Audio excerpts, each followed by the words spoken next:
Hey guys, Laura Parrish here, your hashtag TNS Mastermind, and it is Sunday, August 2nd, 2015, and today is VIP day of the event. And first, before I say anything else, I want to apologize to you guys because you know I normally do tons of videos all day, every day at the events, so you can see what you're missing, right? See how much fun we have together, networking and all that good stuff. And I have intentionally not done a video yet today. It's like 3:15 in the afternoon and I'm just now doing the first video for you guys. And there's a reason for that. Something really powerful happened to me this morning. And not necessarily powerful in a good way, but powerful nonetheless. And the thing about lessons, right, is just that. They're powerful when they're good or when they're bad, right?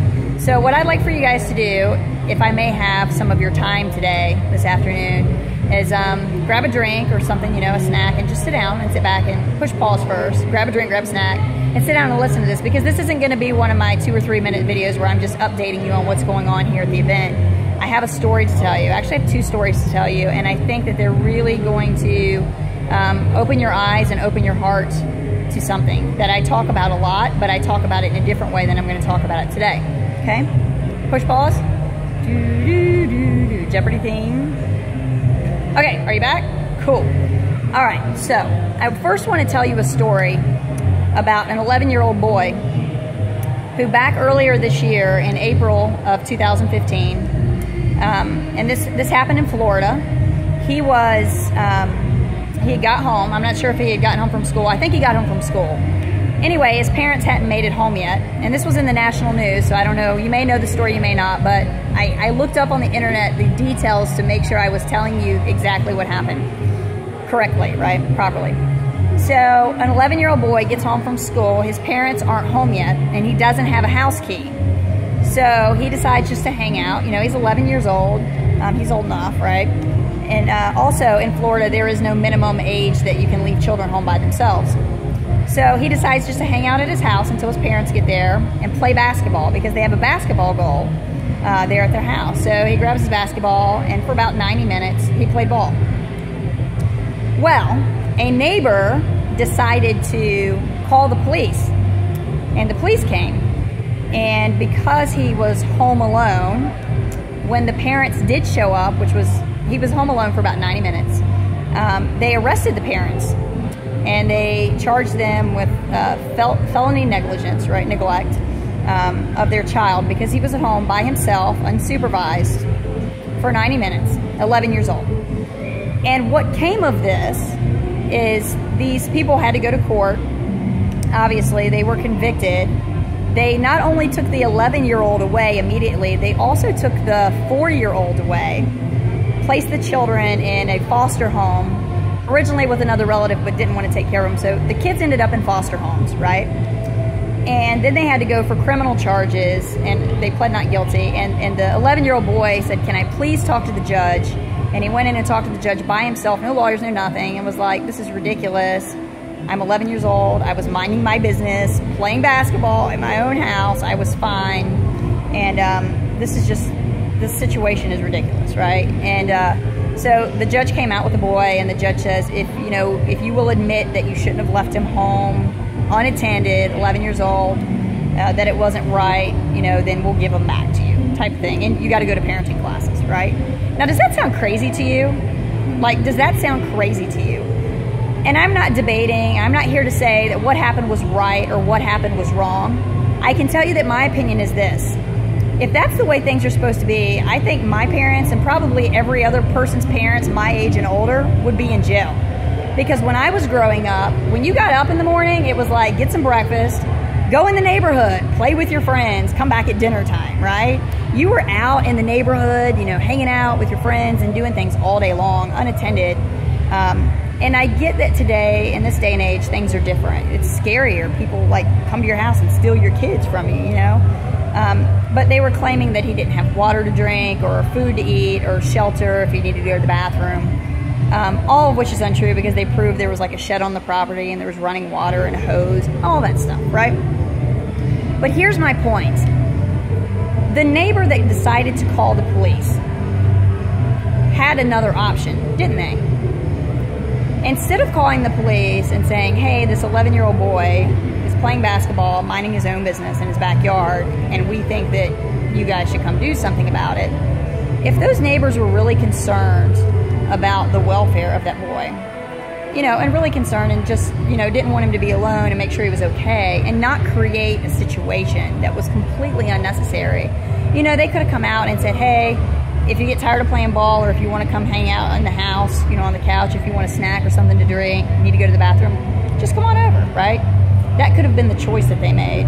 They could have stepped up, stepped out and said, hey, we're here if you need something, you know, we get that your parents aren't home yet, blah, blah, blah, right? That could have been the easy choice. But that's not what happened. Someone's voice and someone's choice impacted that entire family forever.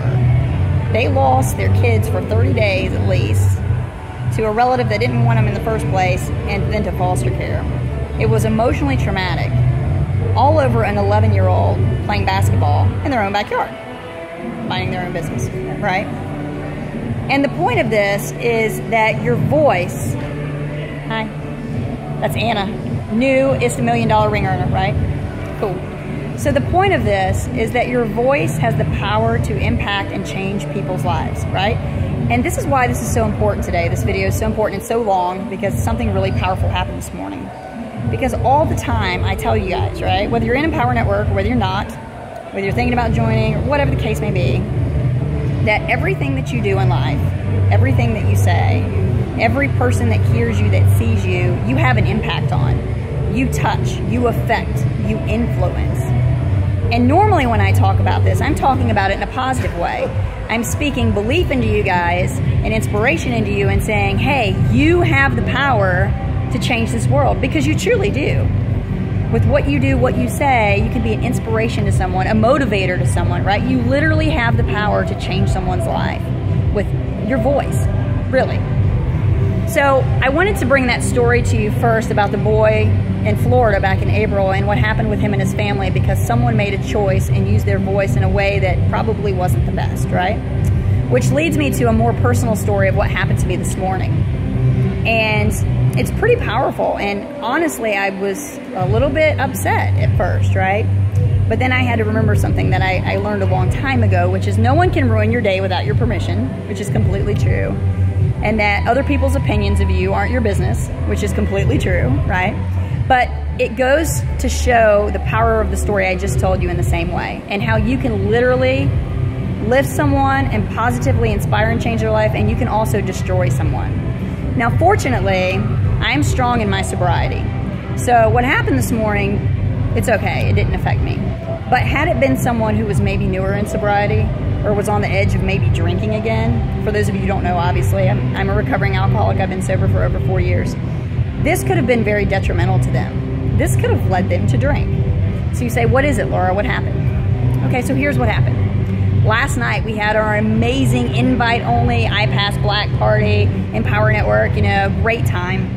And danced and lived it up and had a good time, right? I was there for a few hours. I danced a lot, drank a lot of Diet Pepsi, you know, because that's my favorite drink. I drink it all the time. So anyway, I had a good time, and that was pretty much it. And I thought that was the end of it, right?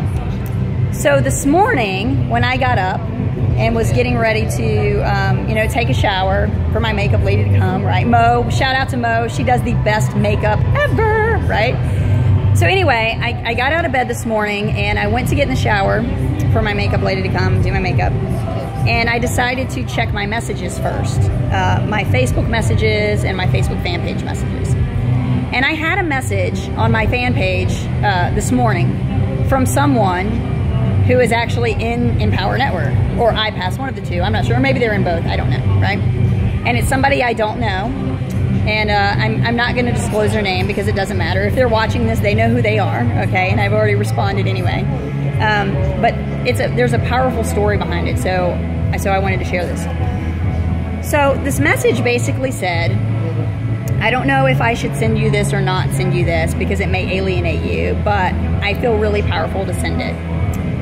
I was at the iPass Empower Network party last night for just a few minutes, and I saw you at the bar ordering a drink, and I saw this look in your eye, and you can't go to a bar and just order soda, and whatever.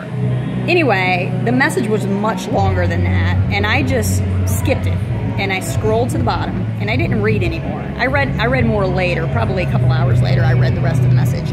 But at that point in time, it wasn't necessary.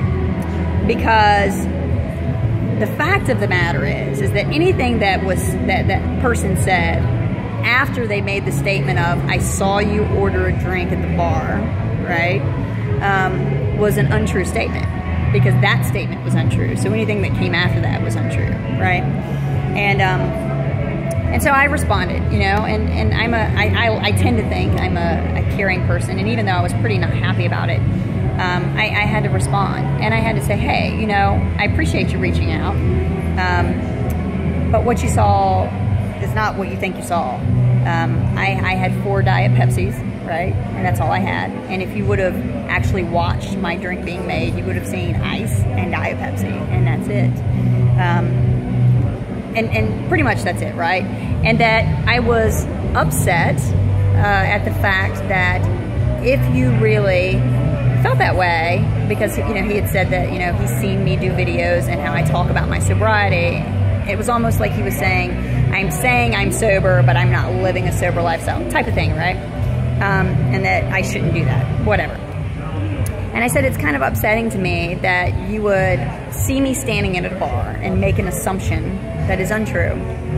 Not say anything to me, because if you really like viewed me as a person, not in authority, but in a leadership position, you know, where I affect and influence people positively with what I share in my videos, what I say, and maybe I was doing something wrong, or you thought I was doing something wrong, then I would have thought you would have just come up to me and been like, hey, are you okay? Because I know you've been sober for a while, but, you know, it looks like you're ordering a drink. Are you ordering a drink? Do you need to talk? Whatever, right? But you didn't do that. Like, you made an assumption that I was drinking, which I wasn't. And then you send me a message the next day, and this whole, you know, whatever else was said in it, because when I responded, I had not read the entire message. And I said, it's really disheartening, because we have the power to affect and impact and influence people with our voices. And, you know, like I said, fortunately, I've been sober long enough, one day at a time by the grace of God, that it didn't affect me in a manner that I was like, well, people think I'm drinking anyway, so I might as well just drink, right? But had I been a new person in sobriety, or someone who was like on edge or not doing well, that person's message could have literally made me drink, right? Well, if all these people think I'm drinking anyway, screw it, I might as well have a drink, right? Like, it's damaging. It's damaging when you say things that you don't know for real or true, or your perception or whatever. And it really blew me away. And I had to tell this person, I said, you know what? People ask me what the most important thing in my life is. And I tell them sobriety. Now, most people say family, right? And I say sobriety. And the reason I say sobriety is because I know the first thing I ever put in front of my sobriety will be the second thing that I lose. And I'm not going to lose my family, right? I'm not going to lose my children. I'm not going to lose my life. I'm not going to go back to jail. I'm not going to live that life anymore. I'm past that. And I work hard every day. And I never thought before I got into this business that I was an amazing individual, right? I didn't think I was worthy. I didn't think I was great. And I've learned that I am. I am an amazing individual. I am an extraordinary person. And I work at that every single day through self-development, through living right, through maintaining my sobriety. And so it really like got to me because, like I said, if I were not as strong in my sobriety, it could have made me drink, which is destructive, right? Those words could have been destructive to someone who might not have been as strong. Furthermore, considering what I do for a living, considering that I'm a leader in the company, right, and that so many people follow me, and, you know, I inspire them and motivate them, for someone to have that perception of me, who knows how many people they said, hey, did you see Laura Pierce is drinking? Like, you know what I mean? Like, stuff like that travels like wildfire, right? And the last thing that I need is unnecessary, untrue things being spread about me, right? And so it really, really got under my skin. And like I said, I messaged him back and I'm like, you know, it disheartens me, and I hope that you ask. I didn't tell him he should apologize to me. I said, I hope you ask your higher power for forgiveness for passing judgment on someone when it was absolutely out of line and untrue.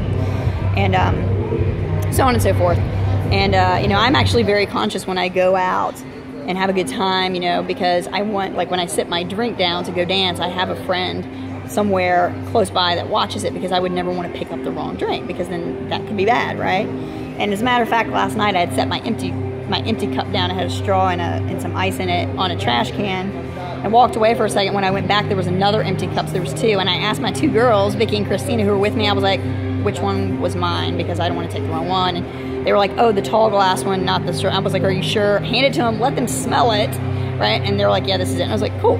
I am very, very conscious of that. That's how important my sobriety is to me. So to have someone basically not even ask, hey, are you okay? Have you been drinking? Are you drinking? You know, do you need some help? Do you want to talk? But to just straight up say, I saw you, which obviously you didn't, right? Because it's perception. I ordered it, whatever. And then my last thing is, you know, I had 4 Diet Pepsis at that party, and that's my drink of choice, and it will continue to be my drink of choice, right? Are you not supposed to drink anything when you go out, you know, and have a good time and dance? If I were drinking water, would I have been accused of drinking gin or vodka, right? Like, it's just the way it is. And people pass judgment on people every day. It's never going to stop, right? That's just the way the world is.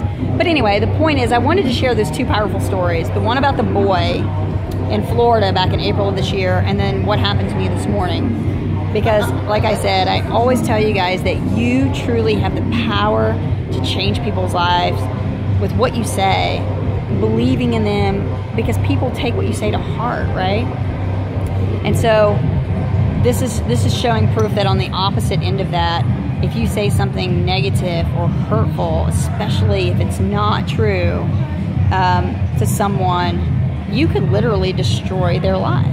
And you might say, well, not really, because ultimately it's up to them to pick up a drink or not. But in this situation, like a recovering alcoholic like I am, you know, if you're not in a good spot, or, you know what I mean, if you don't have a sponsor, whatever the case may be, that could have caused someone to drink, you know, and that would have been a destructive, like life-altering problem, situation, because of someone's choice of words. So I hope that this video has proven to you the power of your voice, that you should always think before you speak, right? That you should always use your voice to uplift people and to speak hope and inspiration into them, and have belief of greatness in every single person in this world, because every person in this world is worthy and deserving and has greatness within them, right?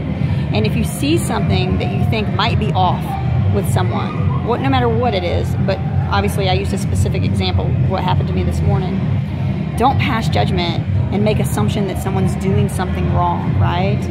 If you think they're doing something wrong, what's this whole community about? It's about empowering each other, empowering the people. Go up to them and say, hey, are you okay? It looks like you're taking a drink. Like, can I help you? You know, do you need to talk to someone? And lift a supporting hand, and so on and so forth. So anyway, that's my message.